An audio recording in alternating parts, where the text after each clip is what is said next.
Last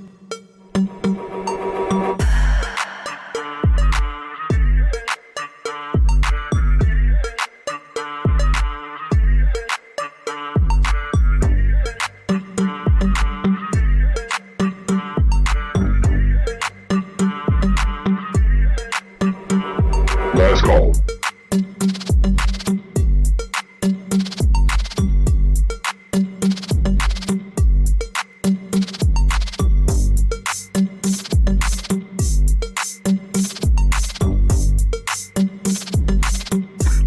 Last call. Last call. Last call.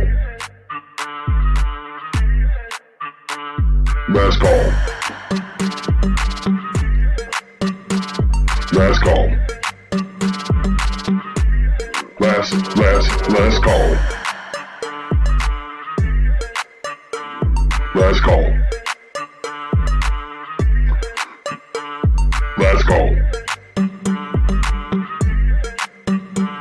Last call. Last call. Last call. Last call.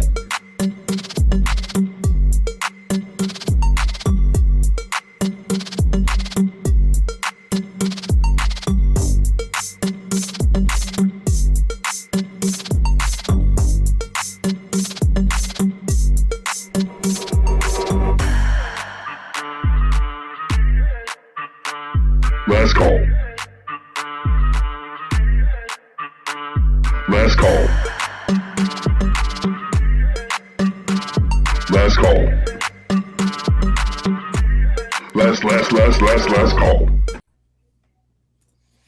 Hey everybody, and welcome to another episode of Last Call. This is your host Lourin Hubbard, and join me as always in my co-host chair is Brent Hennrich. Hey, Brent, what's happening? Hello. It's Sunday. It's Sunday before Thanksgiving. I hope everybody has started defrosting their turkeys, or they are going to have a problem on Thursday. It's now when you take it out. Like I always did it maybe a day. Well, I guess no before. No. A 20-pounder should have been in the fridge on Friday. Okay, well, I'll get there. I'll get there. We might have prime rib for Thanksgiving. You're gonna go with the power thaw method, where she's in a bucket and you're pouring water over her as fast as possible. Yeah, because normally I do it frying.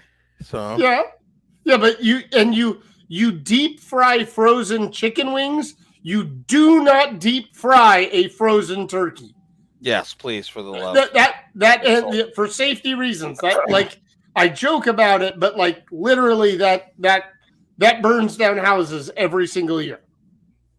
You know, I've actually only had deep fried turkey once, and I never made it. I didn't make it myself. I usually like to do just the regular traditional roast, or since I bought my Traeger, I've been doing the Traeger turkeys, and gotta tell you, it's a game changer. Yeah, my brother now brought to you by Traeger. Yeah, we do the traditional one. My brother-in-law is a chef, and he does some sort of thing where he does roasting for a certain amount of time, and then he transfers it to the Traeger to whatever, so that he can use the higher heat to get it started, and then something with the smoke angle on it. But yeah, I know what you're talking about, the Traeger ones. I've never deep fried a turkey. I have had it a couple times, but every year on Black Friday, there's videos from different fire departments on why you do not deep fry a 20-pound frozen turkey as the oil blows over and catches an eve on fire, and they're out there putting it on fire. Done. So there you go. Well, if you do have your marshmallow sticks ready, because the rest of everything's gone, you might as well make us some more. Well, I want to take this opportunity to thank everybody who's watching our show, joining us either from Twitter, Twitch, or YouTube. We thank you very much. And if you have not, go ahead and click the like and subscribe button.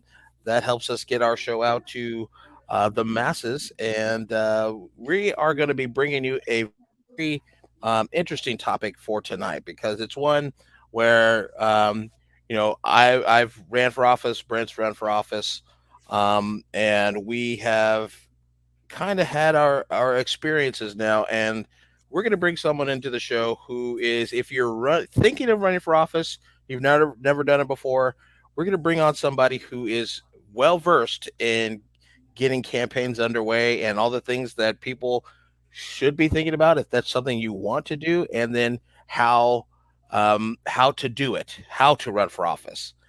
So joining us on the show Lauren, is wait. Lauren, wait, we're bringing on a guest to say do call time and then click log off and leave. which is what I did today.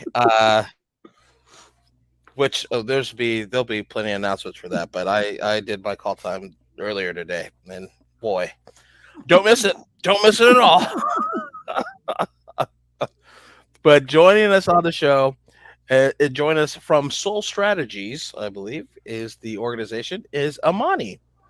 And Amani is here from Soul Strategies, which is a progressive organization who helps candidates not only prepare for election time, but all the steps in running for office they take care of. So, Amani, why don't you welcome to the show and just kind of tell Thank us a little bit, you. a brief overview about what your experience has been Yeah, um, just in the political sphere.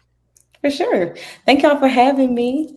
So I've been working on campaigns since about 2000. The race was for 2018. So since like 2017 up until now, Soul became a thing in 2020. So in the 2 years that we've existed, by the end of this year, we would have worked on over 400 campaigns, which is Oh, insane wow. to say out loud. Because at any given time, we can be working on 10 campaigns, 20 campaigns, 30 campaigns. We could be doing 15 campaigns on social media while knocking doors for another 15 people, while doing call time with another 10 people. It gets crazy during election season. But basically, we are the hands on organizers. A lot of people in this industry do like what Brent said. They might just tell you to do something and then fade into the oblivion and then, come back to collect their check again. We are different. We are the ones that are literally with the candidate every step of the way. Like if we're your call time manager, we're literally meeting with you 5 days a week. Like we are going to be right there with you. If we're doing social media for you, like of course we give advice on messaging because we're sure we're going to get into that. That stuff is important, but we're actually creating the content. We're creating your graphics. We're writing your posts. We're writing your emails. We're segmenting your data. Like we're doing all of the things to get you to the finish line in the end. Yeah, and one of the things I like, just love about that organization, is it's really something that is people centered. We talk about all the time in politics how people should be the focus Mm-hmm. of why we're running for office. Is the reason is because we want to improve the life of people, Right. right? And so this organization is one that is really people powered and people centered. I wonder if you could kind of talk to us a little bit about maybe some of the campaigns that you guys have done in the past. That some like familiar names I know, Mm-hmm. like India Walton was one down in Buffalo, Mm-hmm. Buffalo, New York, and kind of tell us a little bit about some of the other ones that we may have heard of. Yeah, so India Walton was probably the one that like put us on the map. It was one of the first bigger races that we worked on and that we were having our hands on in like a full capacity. Like we were phone banking, we were social media, and we was knocking doors. Like we were doing a lot on that campaign. We've also done a lot of nonprofits, which is really cool. So one that we've had a long partnership with is called Moses Action. They're a nonprofit based out of Michigan in the Detroit area, and they center their work around Black young women and girls, brown young women and girls, and just advocating for them and advocating for the community in Detroit. So we've been with them for almost a year now, which is crazy. We Oh, were helping knock doors for Beto here recently down in Tarrant County in Texas. So, drop a tear for us. But we worked really hard on that race. Hopefully things can change in the future. But yeah, that's just a few of them that I could think of right now. nice. And so, what is your kind of like? You get, let's say, you get someone who like, I don't know, goes to your website, like Mhm. clicks the contact us, and they are interested in running for office. What's kind of the rundown of kind of what you kind of go through with them? in preparation for a run. Right. So the first calls we call them strategy calls. They're free calls, and anybody running for office can get on the phone with us really as many times as they need to. There's no limit. But usually we talk to people anywhere between, like, sometimes we just talk to them 1 or 2 times and they're like, all right, I'm ready to start. Sometimes we'll talk to people 4 or 5 times before we actually start campaigning with them. But that's where we talk a lot about, why you're running, what seat are you running for, what capacity do you have in your campaign at the moment? Do you have a field director? Do you have a campaign manager, a fundraising chair? Have you filed officially yet? Do you need signatures to get on the ballot? Just a lot of the logistical questions. And then we'll talk about the why, which is something that we like to get put out on the forefront immediately, because that why is what's going to get them to the end of the campaign, which is not an easy process. As y'all know, it is a very grueling process. And if you don't have a strong why, then your efforts are going to wean down as the campaign goes on. So we like to spend time with them, just helping them understand why they're running, and creating a platform around that, because you'll be surprised how many people will be like, oh, I'm going to run for office because Jan 6. And I'm like, okay, but you're running for city council. Right. What? I'm gonna jump in here really quick, because I looked at I'm not showing everybody my disaster of my office. I'm on my laptop right now that I can adjust and I can whatever and definitely all the time. But I have my iMac to my right, which is where I did most of my work, and I'm gonna reach over here and pull off a Post-it note that was there for the entire time and has not come off my computer in 2 years. Who I am, why am I running? Yeah. It was being painted is like when you're talking to somebody, who are you and why are you running?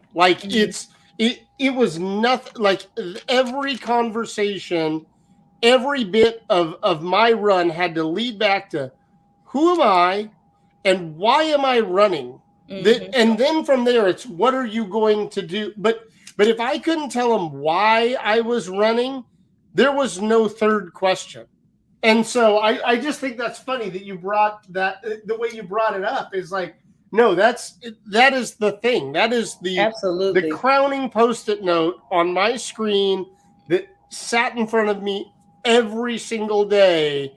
When I got up in the morning and sat down was like, okay, and I'd look at it and remind myself, why am I running? And so I think that's important for candidates to truly know, why are you running?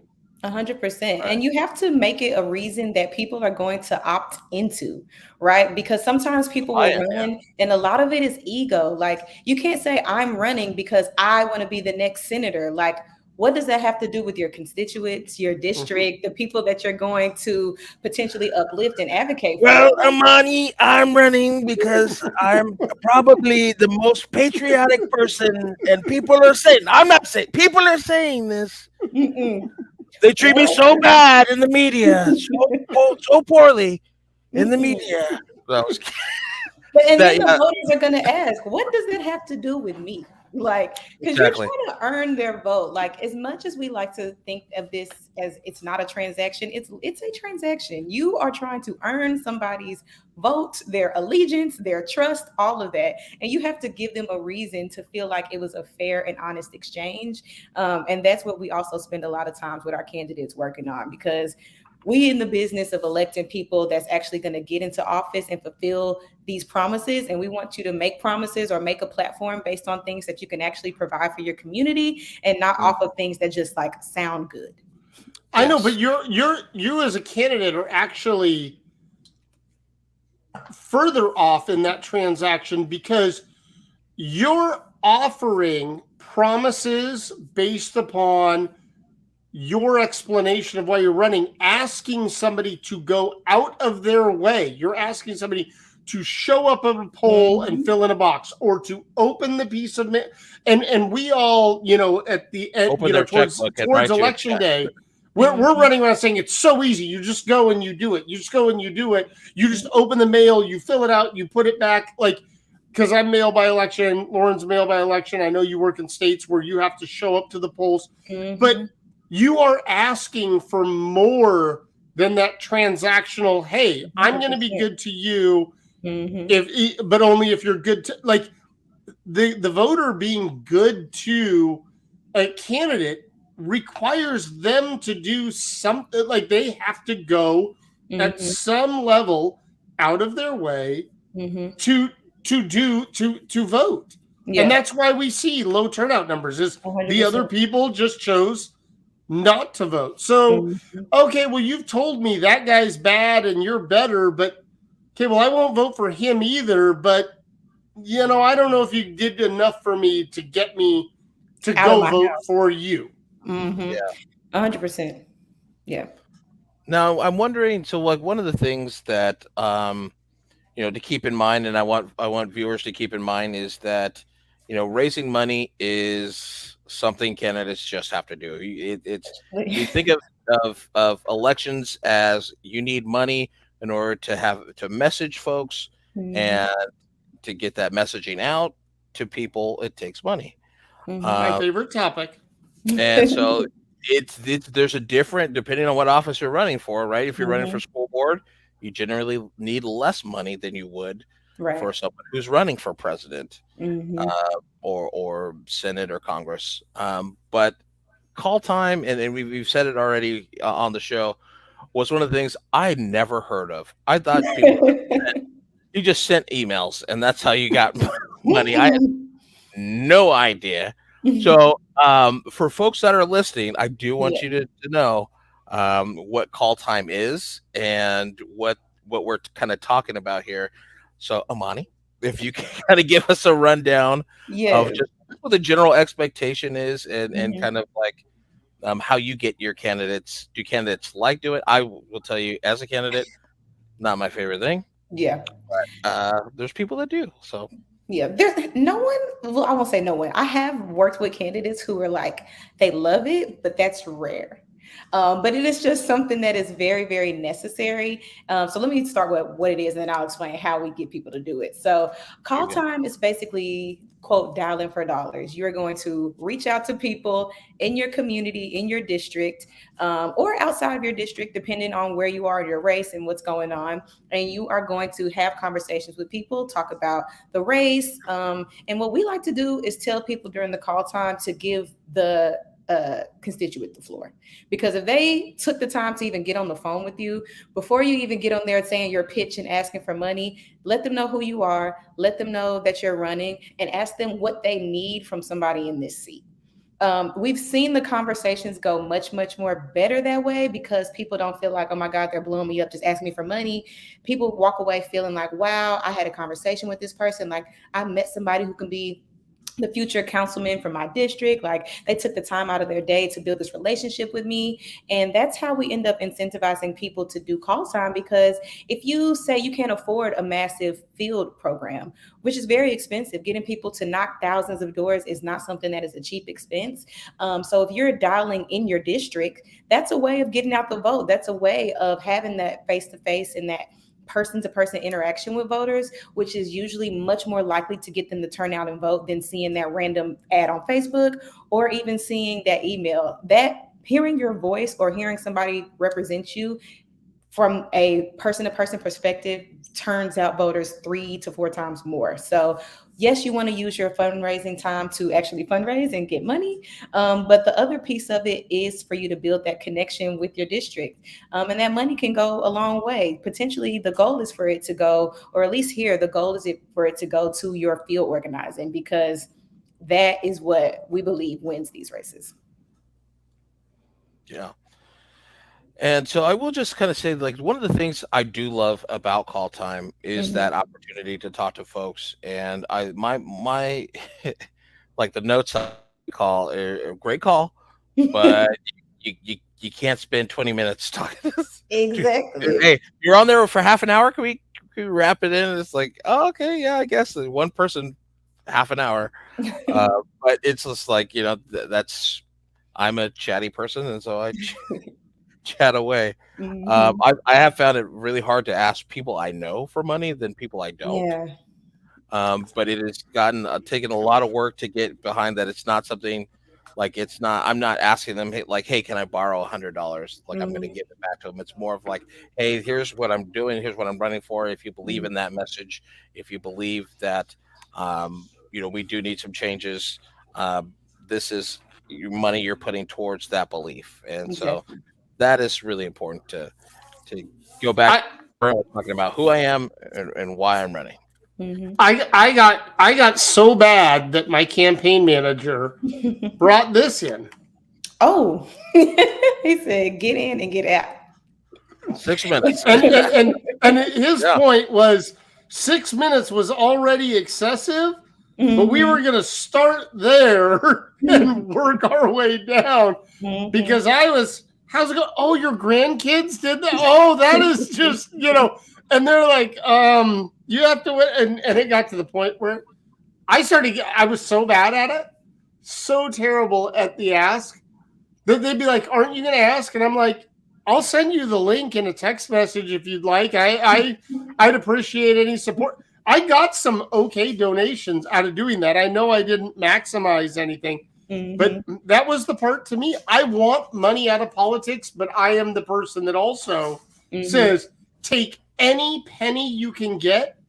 I have a problem personally with asking for it. When I ran, the first thing the fundraising people said to me is, get out your phone, call every single person in your phone and tell them whatever. I'm like, I can't. And so we're going through call time. I'm like, I can't call her. She called me 2 weeks ago and asked me for $30 so she could buy groceries. And they're like, well, it's been 2 weeks. Maybe she's gotten paid since then and she can give you $5. And I'm like, no, I won't do, like, that was a line I wouldn't cross.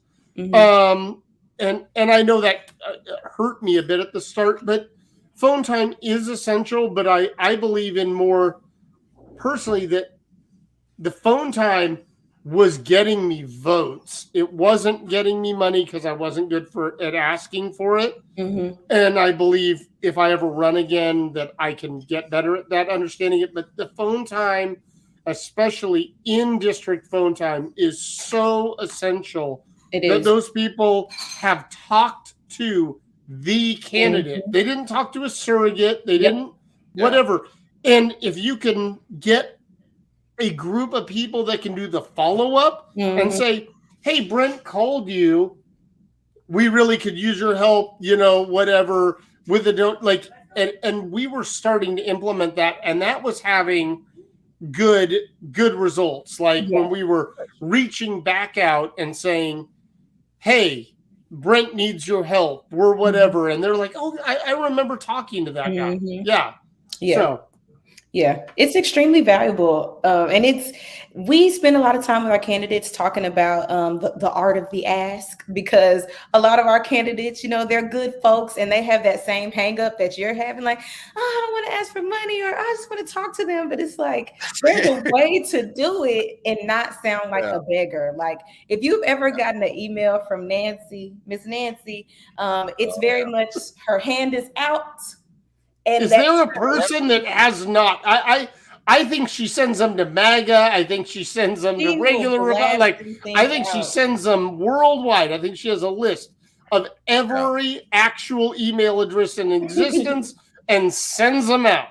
Yeah, that is how we don't want to come across. We want to find a fine line. And another thing that kind of helped a lot of candidates during call time is when we say what the money is going towards, because a lot of the time we spend time helping you all with the fundraising budget, like the goal for the week. We talk about the budget for digital, the budget for mailers, the budget for field. So we have specific things in mind that cost X amount of money. So when we're talking to people, it's not just like, hey, give me this if you believe in me, but it's like, hey, we want to knock 10,000 doors in this district. Can you donate, maybe $10, $15 today so we can come and meet you guys in person? We really want to build these connections and fellowship with y'all and, get to know y'all. We have a movement going on, whatever.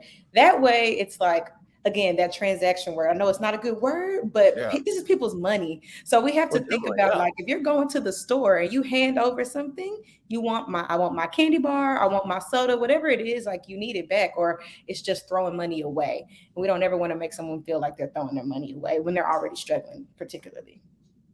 Yeah. Like one of the other things that Soul Strategies does, and I think is really important for just a world that we live in now, is website design. And I know, like myself, I actually designed my own website. I did Wix, and that explains a lot. It does explain a lot, but that was one of the things that I thought like I really could have used a lot of help on, and that's one of the things. So, like website design, what's some of the other things that you have kind of talked to candidates where they were like, "Wow, I know I need money. I know I need we need a good field campaign, but like, what's something that you've talked to candidates where they're like, huh, I have never thought about that, or I had not thought about that." Definitely. Branding goes a big hand in hand with that, because if sometimes people can be very, what's the word? Looks matter in campaigns, okay? Particularly the looks of your brand, your website, and these logos. You cannot have these terrifying, hideous logos that are scaring people because, you want your brand to represent, oh goodness, my cat just jumped up here. You want your brand to represent who you are as a candidate and what your campaign represents. So we do spend a lot of time with them on their rebranding. And that's why our digital packages are so good, because it comes with it. Like, there's no additional cost. Once you join digital with us, we're going to give you a makeover if you need it, at least a slight one. And that really goes a long way. Like, you'll see people will be on phone with you and then they'll go to your website and they may decide not to donate because your website doesn't look real or your branding doesn't look serious. Like, you want people to take your campaign seriously, and you don't want it to look like something that you just kind of threw together. You want it to look like something that you spent your time in, you put your heart into, and you want it to reflect the type of race that you're running. So that's one of the bigger things that's important that you don't realize is so important. I'm gonna jump in on this one because that was one of my biggest things and things that I knew from my history in the cinema industry, working for Regal Cinemas, working for Cinetone, working for big companies, was branding. It was when you were ordering shirts, is the thread that's embroidering the right color? Is it the whatever? And so this was my logo. Nice. There's 3 colors of blue in it. I remember talking to you now, Brent. Okay. So, but there's 3 colors of blue in it. And I had a staffer order 1,000 stickers. And I went and picked them up and said, what am I supposed to do with these? They use different blues. And the printer's like, no, they came in with RGB codes. And I found out who did it. And I'm like, so you wasted $2,000. And they're like, well, what do you mean? And I'm like, we can't use these. It has rounded corners. It has the wrong colors of blue. It's not our logo. And they're like, well, I just thought it would. And I'm like, yeah, but that's not how a logo works. The logo is the logo. And it's one thing. To me, it's like when you settle on a logo for a run, that's the logo, good or bad. And you've got to stay with it and stay on brand. And it was like people wanted to make subtle changes and be like, oh, well, I want the border to be more this. And I'm like, it's the logo. It's set in stone now. It gets printed. And I had to tell the printer, I'm like, if you get anything sent in that is not in these original color codes, don't print then it. You call me and you say no to whoever's sending it in. This list of people can send stuff in, but it was the same. People would do it. People had access to my Twitter, and I made it very clear that my Twitter would be available to 2 or 3 people so they could see transparency, but they weren't to interact on it. And my logo would change. And I'm like, that's not right. That can't be put there because it's not the logo. Yeah. You know, that when the first time it happened was my logo was totally horizontal, and the headshot over was cutting in, and so they remade the logo so it was in a different envelope, so that my Twitter headshot was there and the logo was setting to the right because they added white space. That was great. Yes, that was helpful. But then when they changed it to a totally different thing, and then a media company grabbed it and they're running the Brent Hennrich with the American flag in the background, and it's black with the wrong blue, and I'm like, well, why is this being shown to anyone when I never approved it? Yeah, it has to be consistent. The branding has to remain consistent. Yeah, I was gonna pull up some of the Republican brands that we've seen over the all course of theirs of looks the same. And they're all red and white. Red, white, and blue. That's it. Like Brent showed his, and I was like, oh, let me show mine. And this is like a weird thing. If you've never Googled yourself, I typed in Lourin Hubbard. Oh God! And like all the stuff came up with my name, and one of them was Lourin Hubbard net worth. And let me tell you, it's negative $360,000 to have kids. Geez, Amani, I enjoy you coming in. I hope you will stick around for just some political discussion. Yes, as we shift gears here. But if people are interested in running for office, where can they kind of get in contact with you and or your organization and all the good stuff of how we get in contact with you? For sure. So you can go to soul-strategies.com or just soulstrategies.com. They'll both direct you to the website. And then if you want to hop on a strategy call with me, then you can just email me at Amani, so AMANI at soul-strategies.com. All right. And that's soul, like the bottom of a shoe. Like the bottom of a shoe. SOLE. I mean, they got soul, but yeah. Soul. Our group chat is called Soul. Soul Bit soul now.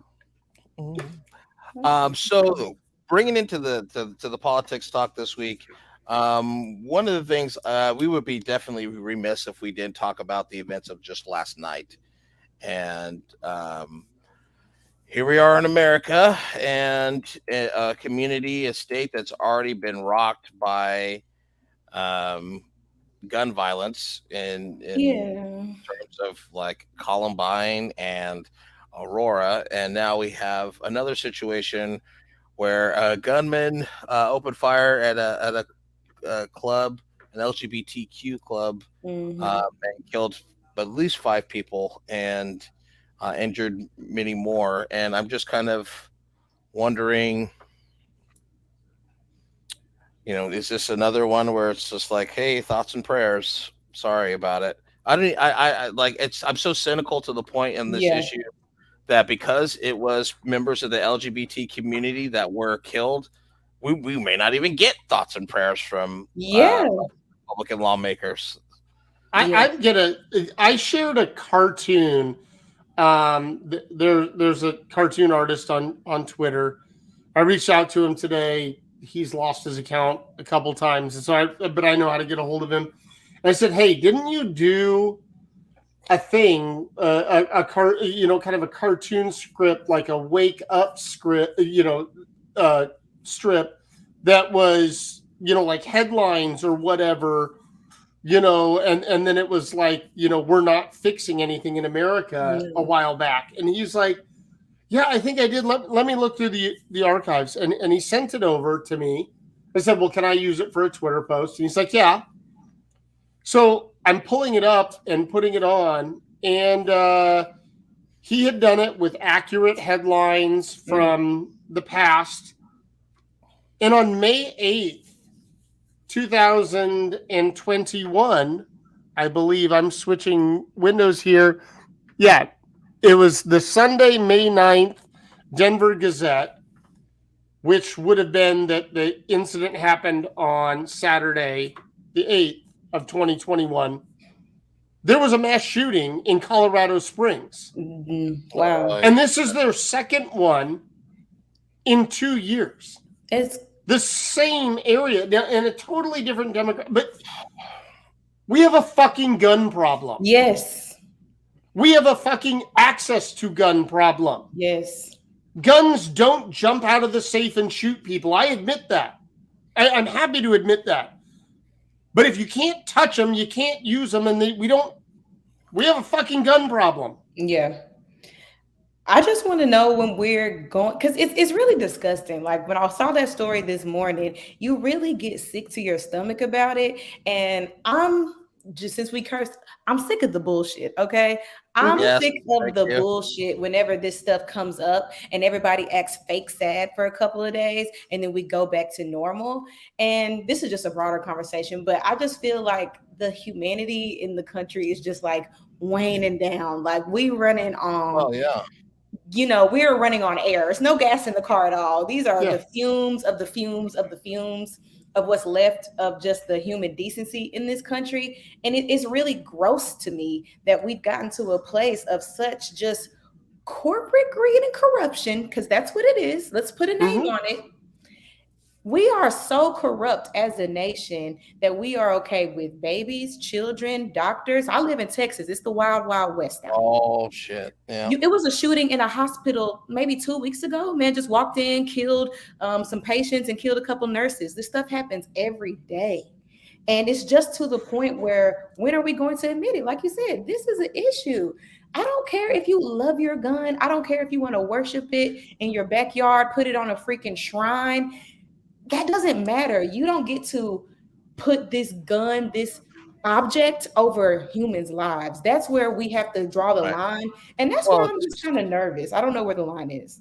It's just the irony of the pro-life quote unquote crowd. Yeah. Talking about it. And as like I got guns myself. Guns are like, it's cool to have, like when you go to the range and stuff. Like I'm not gonna sit here and say like, that movies aren't an influence to be like, yeah. But like at the same time, like the reason I'm a gun owner is probably different than the reason like a lot of the like MAGA crowd are gun owners. Yeah. Right. Like I don't have my gun because of I fear the tyranny of the government's going to come over and do this. No. I have my gun because of the tyranny of you. If Billy Bob and Robert are going to have one, then Lauren needs to have one too.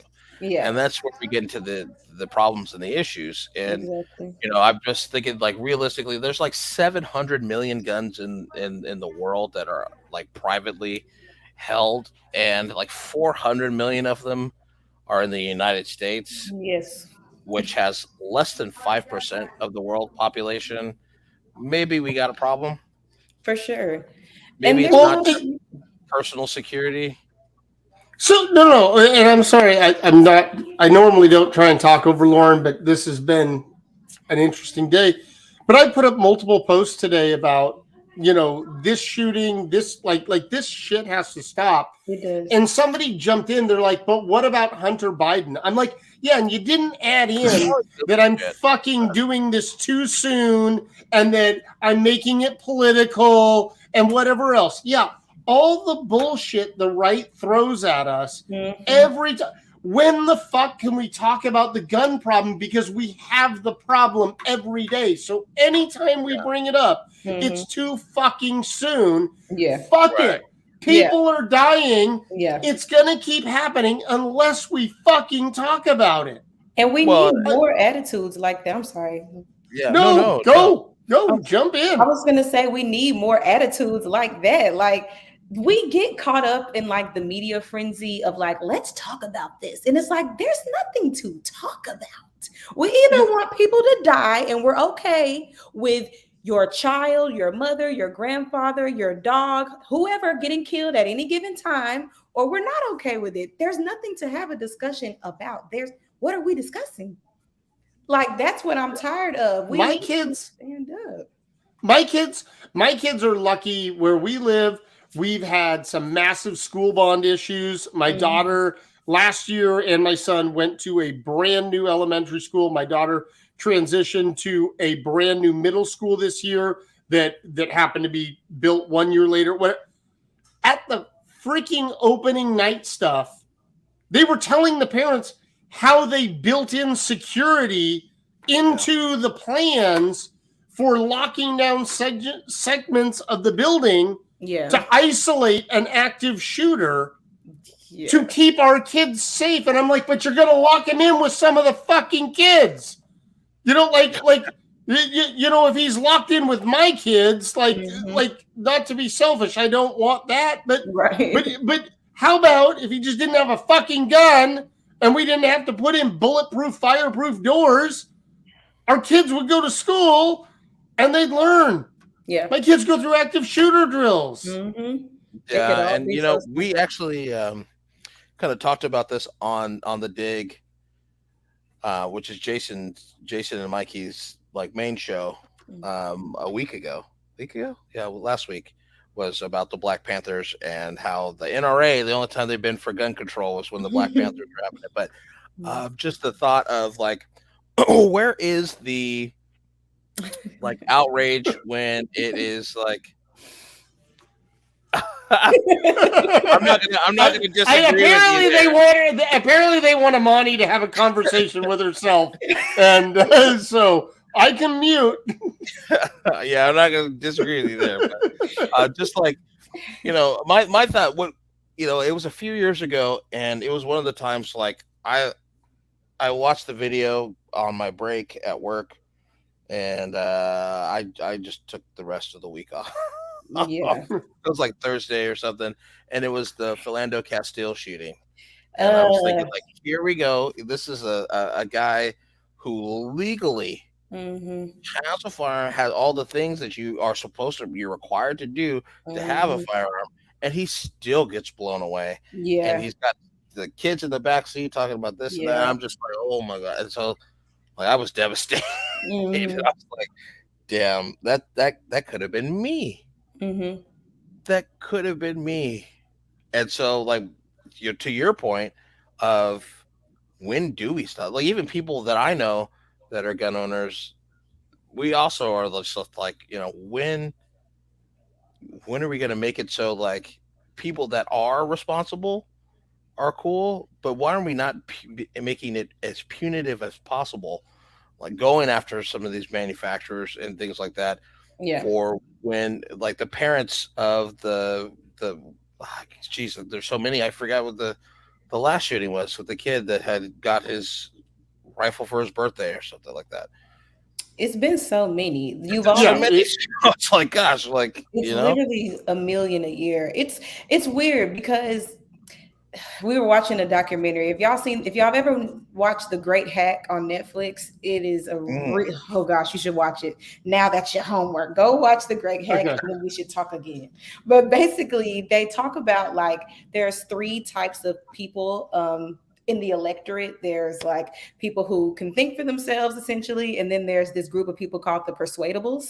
And using social media and propaganda used to be, they talk about the history of it and how it used to be like in the newspapers and on TV, but propaganda and political messaging has changed so much over the years. And they talk about how they will just feed certain messaging into that group of people, the persuadables, and just shove certain things down their throat. And that's something that we've seen with the whole gun thing, because people have this really weird, unnatural obsession with the thought of possessing a gun. It is strange, it is weird, and it is very much so on purpose. So people like the NRA and all these other people who are taking money from the gun lobbyists and the gun manufacturers can keep doing their dirt and letting the American people advocate for them without them even having to come over and do it. Because I have a worse angle on the NRA. I think they're just as sick, and they literally just like the guns and don't want them to go away. So they've found a way to fundraise and these other angles and make these other people do this dirty work so they can still have their fucking toys. Yeah, I'll admit, I've gone to the gun range with an AR-15. I've gone out with a fully automatic M1 Thompson, a Tommy gun. It's fun. I don't question that. Does it have a place in civilized society? Do I need one in my house? Do I want one in my house? Do I want my kid it turned on my kids? My kids accidentally turned? No, none of those things. Is it fun? Is it an adrenaline rush? Is it all those things? Yes. Leave it up and let the freaking gun rages in goddamn Vegas, have it as a tourist attraction where you can go in and you can ride on a Humvee with a 50 caliber inside of a cement building. Like, hell yeah, all day long. Let them throw grenades too. If it bounces back on them, you were having fun when you went out. It just doesn't need to be in society. Agreed. I 100%. You're like I don't think there's any point. You know the guy in Call of Duty that throws a grenade and it hits the wall and bounces back in it? He's like, shit. Yeah, you don't respawn when you do it in real life, buddy. So you're like you take an Obi-Wan Kenobi approach to it, huh? So uncivilized. It is uncivilized. All right. So shifting gears here. The orange man, who we know as the former president, has officially announced he is running for president in 2024. And in addition to that, he's been let back onto Twitter. Let's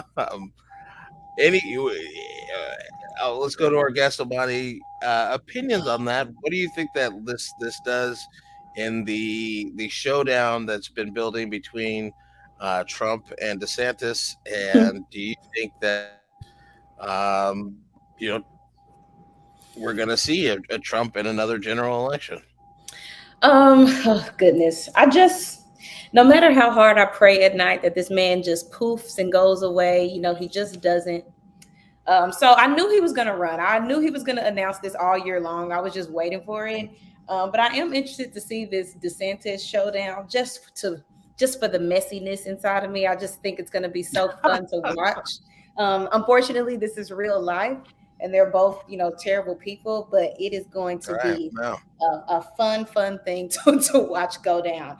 I'm nervous because we talked about the party, and we can talk about like the midterm elections, and what we showed was, with the way people voted, a lot of the Trumpian people lost and a lot of the moderate Republicans won. And the Democrats these days are just basically moderate Republicans. And we saw that when voters had a choice between choosing Republican light and Republican, they just chose the Republican. So the Democrats have a huge messaging battle that they have to start fighting right now, and shift the mindset of voters in the next 2 years to make it seem like they're not just choosing between the knockoff version of another party.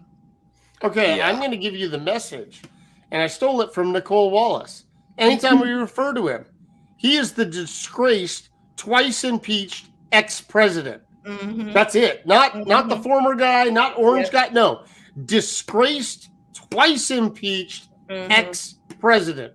Yeah. The one thing that I can tell you, I would sit, I would drink coffee for hours. I would whatever to sit with Nicole Wallace.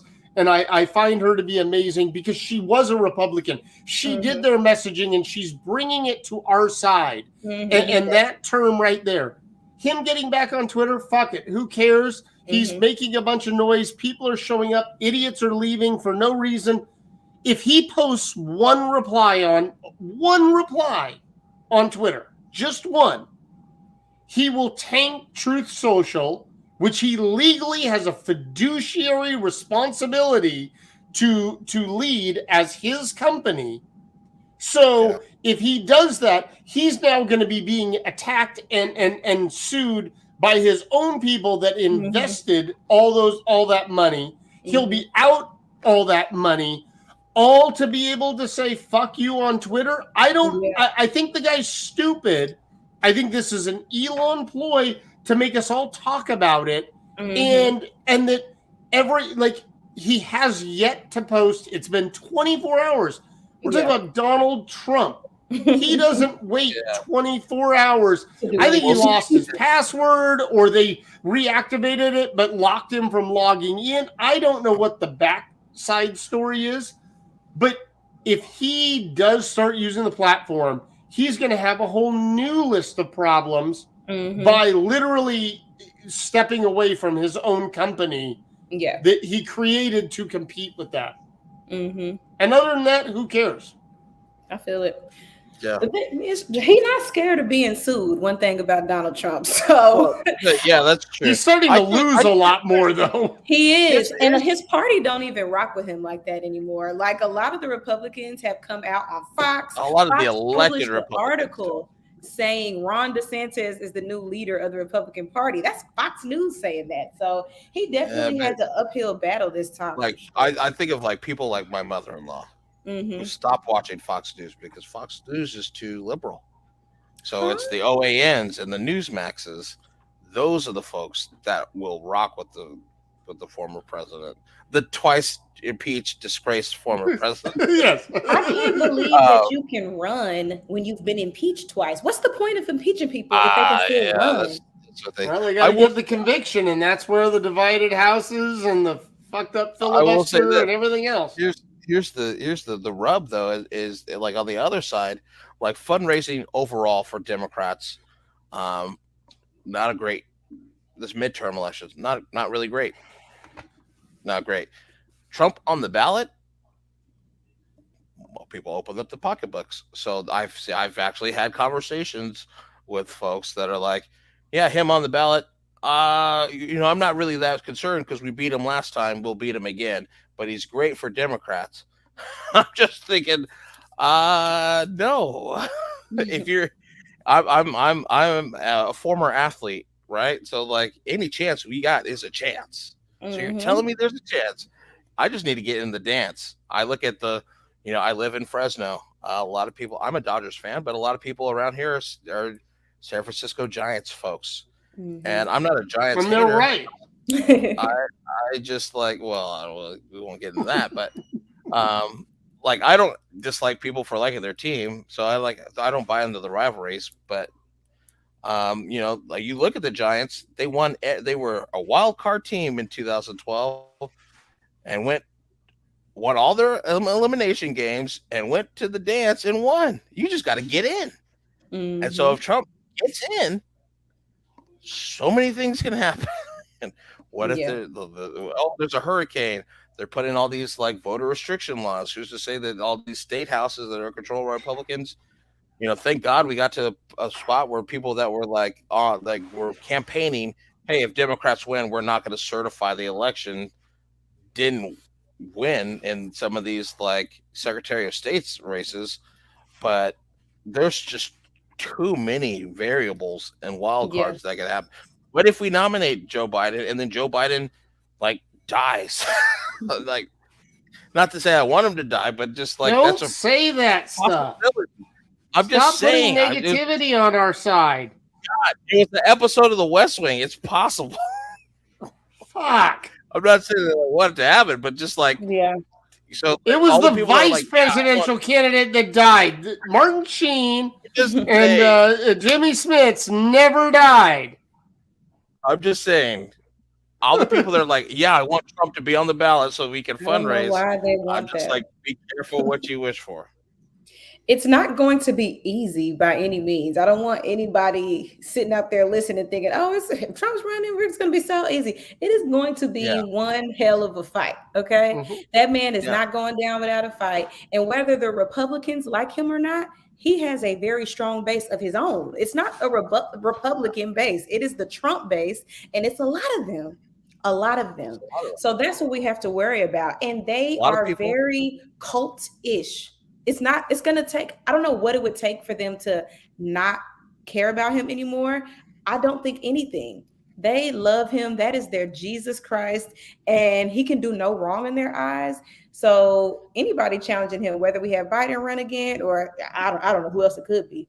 So when Biden runs again, the party needs to keep that in mind, because that's another thing. We have Hubbard. Who? Lourin Hubbard's going to run for president in 2024. Oh, I'm going to launch a national. The most accurate thing that bless your heart. So bless your heart. The most accurate thing that was in 0% a lie that Trump ever said is he could shoot a person in the head on Fifth Avenue and not lose a single vote. He's so true. And it is absolutely 100% accurate. His group will not go from him unless it's been in some form of a duel. And that's where the wrong DeSatanist part comes in, is that if the two go head to head, could one do damage to the, like could Ron do damage to try and pull some? I don't know. But I know that they're, at the end of the day, they're going to have the same shit policies in the White House. 100%. They're both Christo fascist, nationalist, racist pieces of shit that will only do what helps them in their wallet and to keep them in power. They could care less about any policy. If rolling over and saying, we need to start literally suggesting abortions is going to keep me in power, they would roll that way. If it was, we need to get rid of the guns, that's going to keep me in power, they don't give a shit about anything. They just care about power, and they know how many shitty people are in this country that want to keep their guns and hurt lesbians and gays and want to, to do these things. They're like, I'll just bend my knee to that. In the name of Jesus, we can't say gay. And they're like, praise him. Like, fuck that. It's none of the anything. They're just begging for power. Yeah. That is the most accurate thing I've ever heard. That is so true. Like, I was talking to myself. I wasn't talking to anybody. I was talking to myself in the car earlier, and I was thinking about this. And it was like, I don't know if this was ever a real time. I would like for there to be a time in politics where we just have two people on each side. We both want good things to happen, but we got different ideas on how to get there. That's what it's supposed to be. That does happen. Where? That does happen. Not in the United States. It tends to happen within our party, where it's Democrat versus like a progressive Democrat. Right. Where generally the like more moderate, more corporatist Democrat wants there to be good policy, good things for people. And then there's like a more progressive person who thinks there's a better way we could deliver for people. So I will say that it's usually just within our party. And that's been like kind of like my message of like, hey, progressive folks, I'm with you. I'm one of you. But as I've like gotten to be a candidate and gotten to see how politics is like works, when we don't show up, I know I got so upset about being called a Bernie bro and all this other stuff. And I'm just like, you know what? Never mind that I also like rock Elizabeth Warren, who's not a Bernie bro, but like the policies are similar, right? But it's just like, we have to. I get it. It sucks that the people that we want to see happen, don't get past a primary, or it's usually the primary that they don't get past. But we got to show up in November to vote for the other Democrat in the race, because the other people don't share the same values. Right. Brent and I talk about it all the time about how we get healthcare to people, and we have different ways to do it. But that's a value that we both share. Right. Yeah. But so back in the 70s, early 80s, up until Newt Gingrich fucked this country in 1994, there was that. But now we're on the two roads diverged in a wood. Yep. And I took I'm going to take the middle. I'm going to corral everybody. We're going to run into the fucking tree that took us between the two roads, because you kind of have to go. And the problem right now is that we're going down one road and people are like, I don't like that. And we're trying to jerk over to this road. They're like, well, I'm not getting action fast enough, so I want to go back to this road. And we're just running into the trees. I'm not saying in any way I believe the Republican policies will work, but we're not getting anywhere and getting anything done. And the populace is going, they don't do anything. Yes. Like and it's one of our major problems. It is. Like, two roads diverge. Let's go down one. And if it gets bad, let's stop, come back, and try the other. This whole, we're going to meet in the middle and sing Kumbaya while running full speed into a giant sequoia tree is not doing us any good. I want to bring in and Amani in this, and Brent, I want you to talk about this as well, and just the how important it is for people that get out and run. So maybe someone has listened to the show and they're thinking, hey, I want to run for office, and we're sitting here in 2022, and most of the elections, unless you live in Virginia, are 2024, right? I want to talk about how important it is to get out early and support candidates early. And I wonder if Amani, if you start just what you've kind of seen as far as like candidates that do get out early, because a lot of it's building name ID, building all the stuff that you need in order to also do well in your races. But Brent, I want to bring you in after that and just kind of talk about maybe how we get the support from the people and the party apparatus that we need to in order to get on the ballot in 24. Amani? Yeah, it's a long game. And I would say the biggest mistake that I see a lot of candidates make, especially first-time candidates, is people will come to us with 2 or 3 months left in the race, and they want to start campaigning then. You have already lost. Like, a miracle may happen and come in and something crazy might happen. But if you come in with 90 days, 60 days out from election day, it's over for you, baby. It's over. So we want to tell people, like, depending on the seat, because think about it, if you're running for a U.S. Senate seat, other than president, that is like the highest seat in the land, okay? That is not something that you can do in even a year. I would say you should be working on that for at least 2 years. Campaigning on full speed, you should start fundraising 2 years out minimum for a seat that high.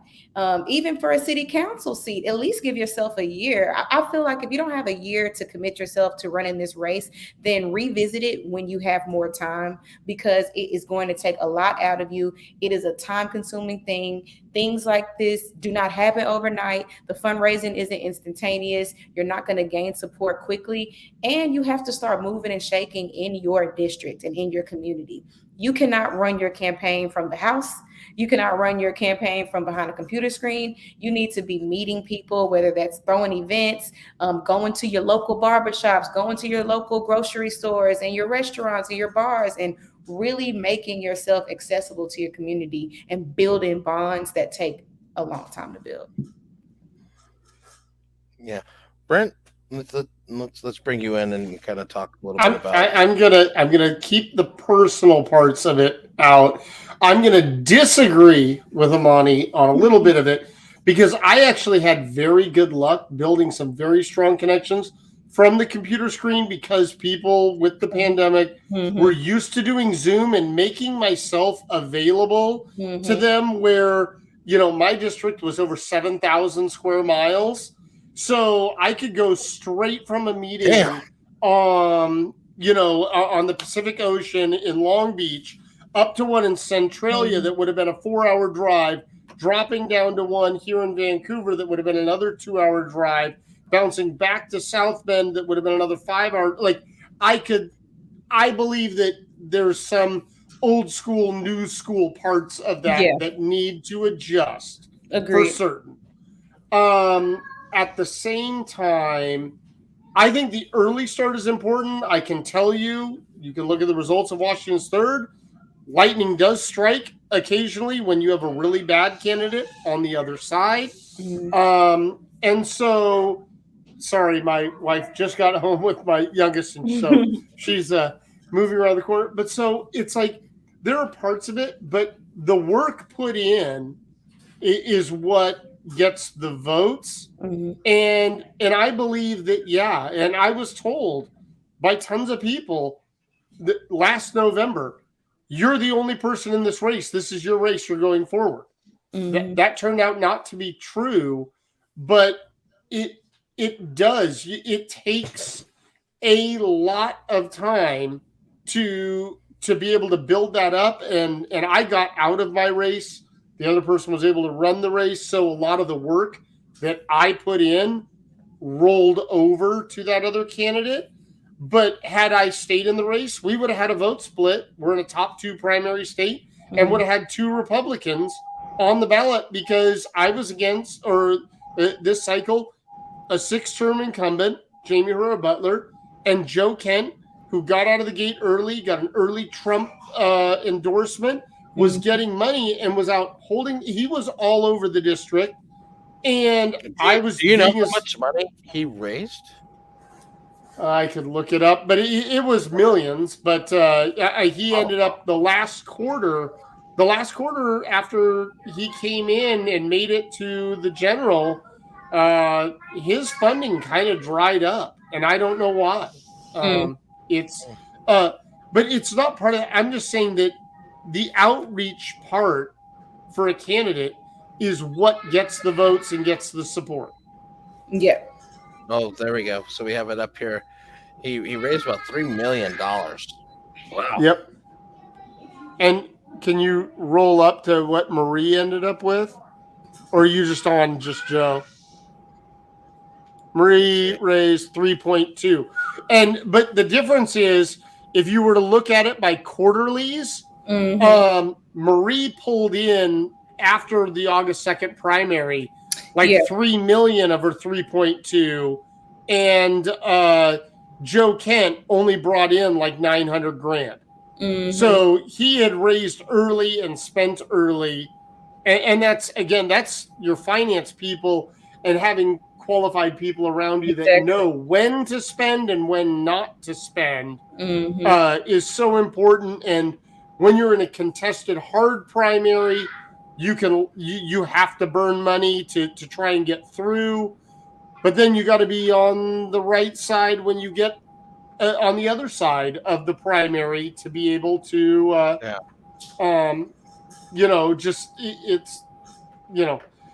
sorry. And that was like part of the message, but yeah. Oh, that's part of the like interesting thing of like, in that race in particular with Joe Kent, like actually sending out mailers and making people aware this uber progressive, like they make it scary, trying to highlight Marie's record after you dropped out so that, people would like, hey, are you aware that there's a progressive candidate, to get people to vote for her? And it's the same thing we saw in my place, where we had people running ads saying David Valadao, he disagreed with Trump. He voted to impeach Trump.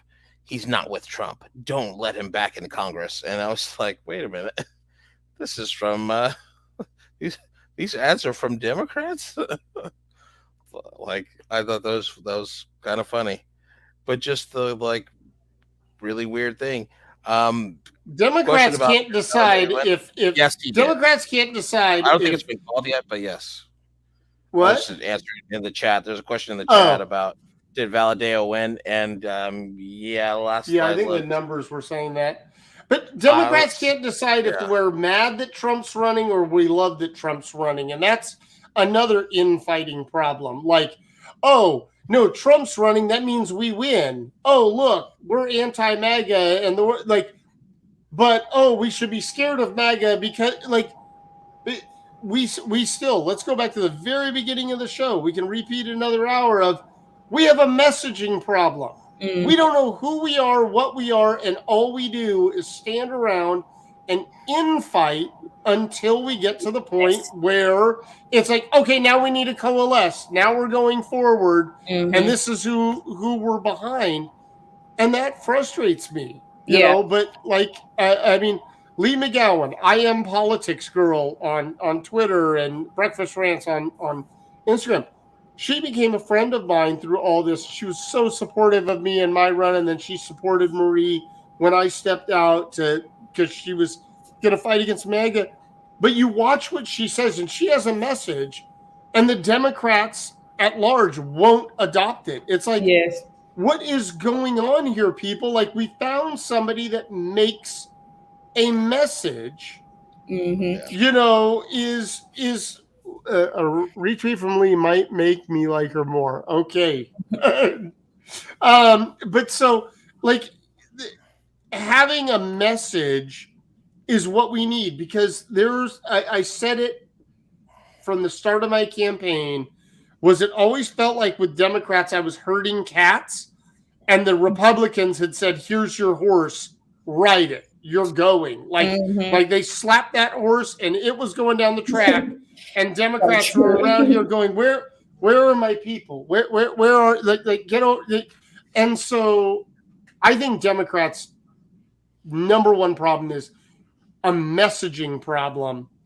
And, let's figure it out, because we did talk about it at the beginning of the thing, and I know we're getting close to the end to wrap up here, but I want to talk a little bit about, since we have Amani here, I want to talk a little bit about Democrats and this, like, I think I saw it on Real Time with Bill Maher last week or the week before last about, I think he was talking to the gentleman who was just elected governor of Colorado, because he's a member of the LGBTQ community. And he's like, hey, you're running for president? And, because you check a box.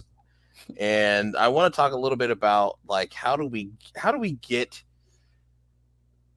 out of this realm? I think that, Democrats have done really a poor job of communicating and reaching out to Black men in particular.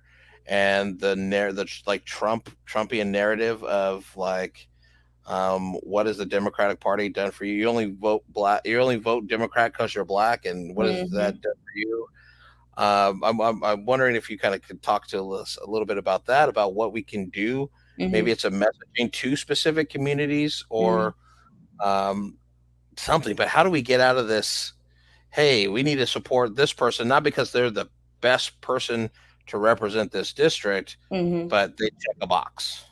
I think it goes back to what Brent was saying, is finding a message. Like, the messages that the party gets behind on, like, a national scale are just the weakest things ever. Like, they carry no weight. They have nothing that delivers anything for the voter. It's just a bunch of, you should go vote because democracy needs you to save it. But there is nothing that the voter is excited about, unless they're trying to terrify them with what the Republicans and Trump is doing. So I think that's the deeper the deeper problem on the Democratic side, is that I think that side needs to just have, like, a giant come to Jesus meeting and figure out what it is that they are going to do that matters, and that voters of any background, like, what the Black voters can walk away with, what the white voters can walk away with. Like, what are we going to offer up to our base other than just saying that we are better than the other people?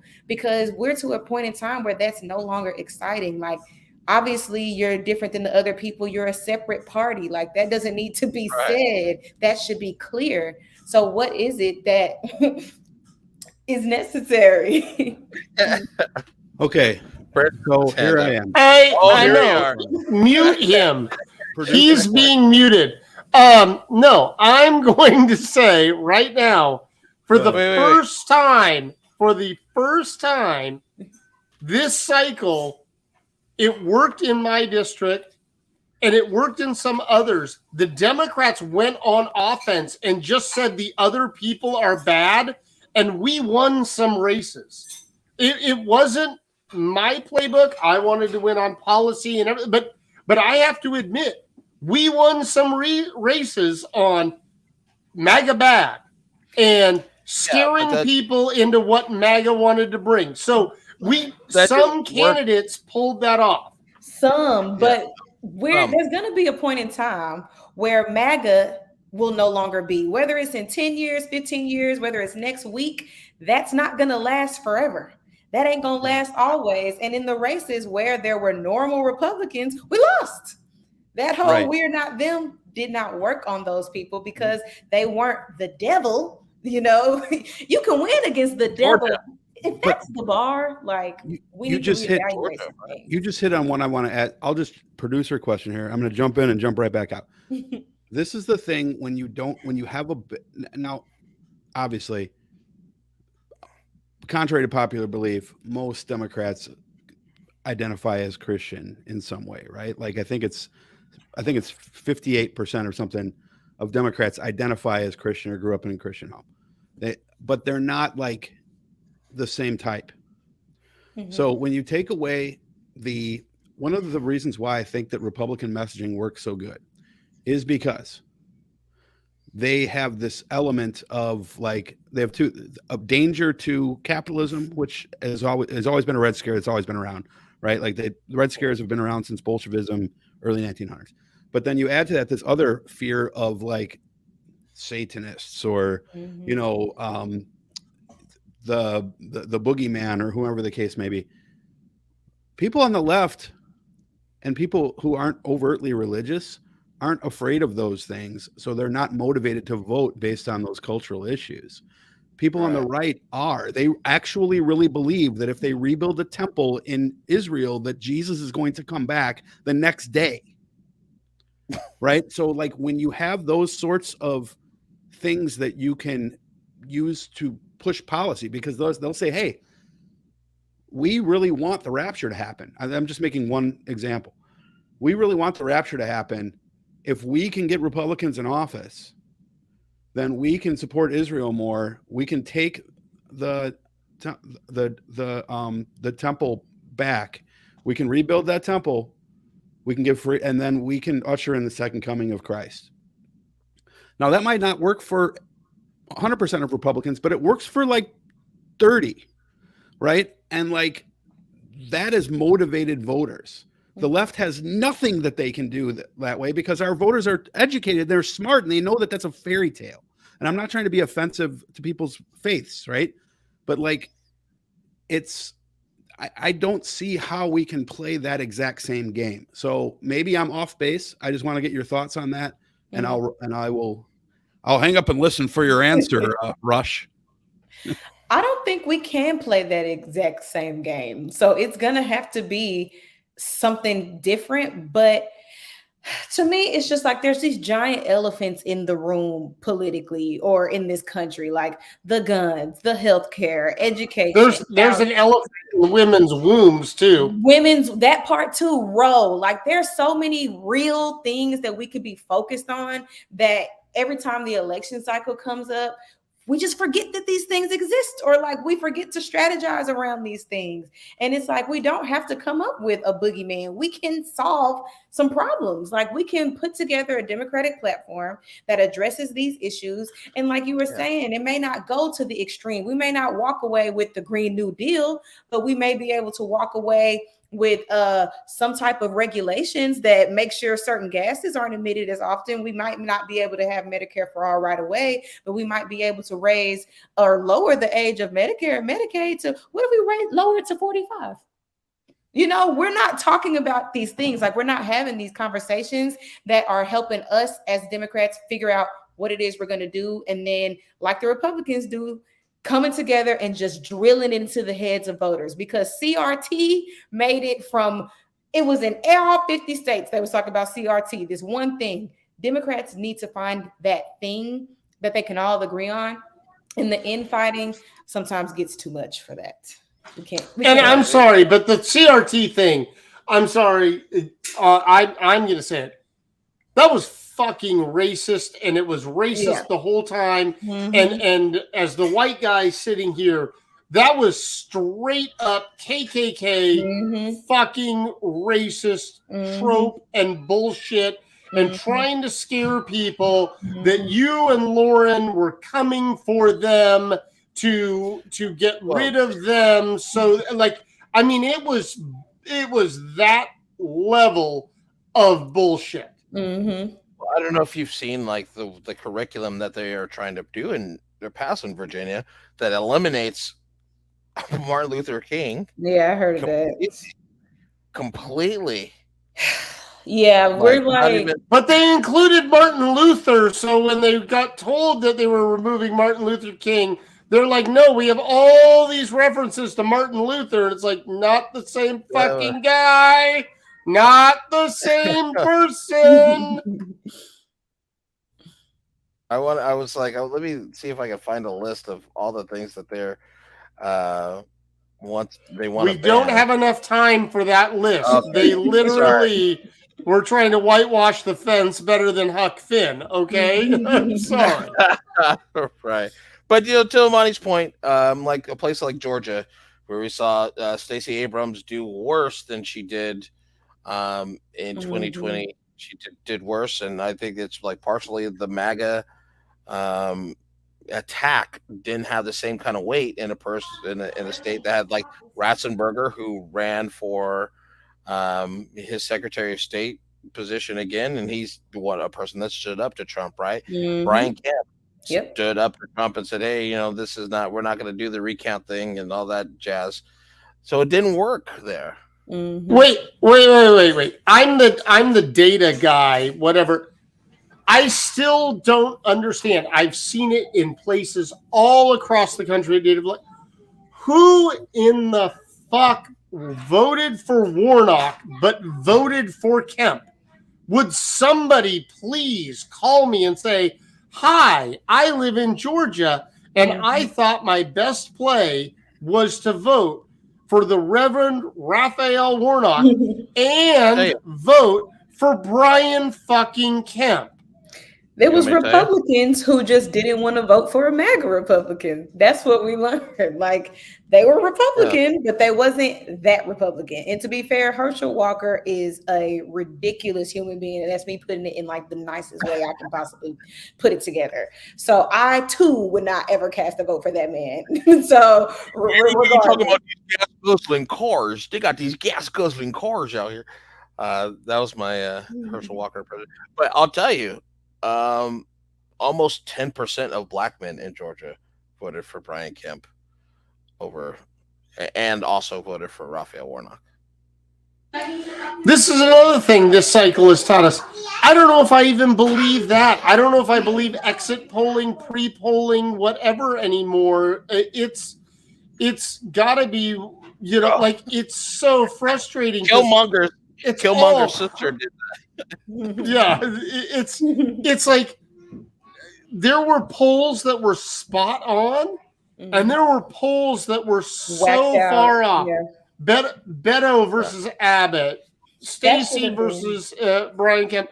Like, those polls were so far off, but the ones calling for Warnock Walker, they were like, no, that's going to be really close. I'm like, I don't know what pollster was doing statewide in Georgia and managed to pull off Warnock and dipshit and couldn't get Kemp and Abrams, but Tim Ryan to JD Vance, that like we have to deal with JD Vance for another 6 years. Yeah. It's a disgrace. Yeah, it's gross. Well, let's I'm gonna let Lourin move on because I'm getting passionate. I'll go ahead here. and we'll just get kind of your last thoughts here, just on the night and on what Democrats can do moving forward, and just kind of anything else you want to close with. If you want to throw, she can have the last word. She can have the final thought. For yourself. You can have the final thought if you want. Oh yeah. Okay. Take our final thought. I will take the final thoughts. My final thoughts on this whole discussion are, I know we always talk about, this is going to be like the most important election of our lifetime, but this election is going to really show us, I think, what this country is really about. And it can either lead us in the direction of, we're leaving this craziness behind. We want to, quote, progress, without using the term progressive, but we want to move this country in a more positive direction and get back to the basics, or we are going to, descend into chaos and mischief and enter a 20 to 30 year cycle of idiocracy. So yes, hopefully the Dems can get it together. Macho Camacho. Hopefully the Dems can get it together. Hopefully they can take this messaging serious. I just really want to see them create platform issues that mean something that they can get behind. And I would be really interested to see what those things are, how they address particularly healthcare. And are they going to codify Roe? I just want to see them make real plans. There you have it. And maybe with new House leadership, with the announcement that we didn't even get to that today, that Nancy Pelosi will be not seeking a leadership position in this next House, that we will get it. Fingers crossed. That's going to be the last call for tonight. I hope you guys all have a great rest of the weekend, and we'll see you back here next week.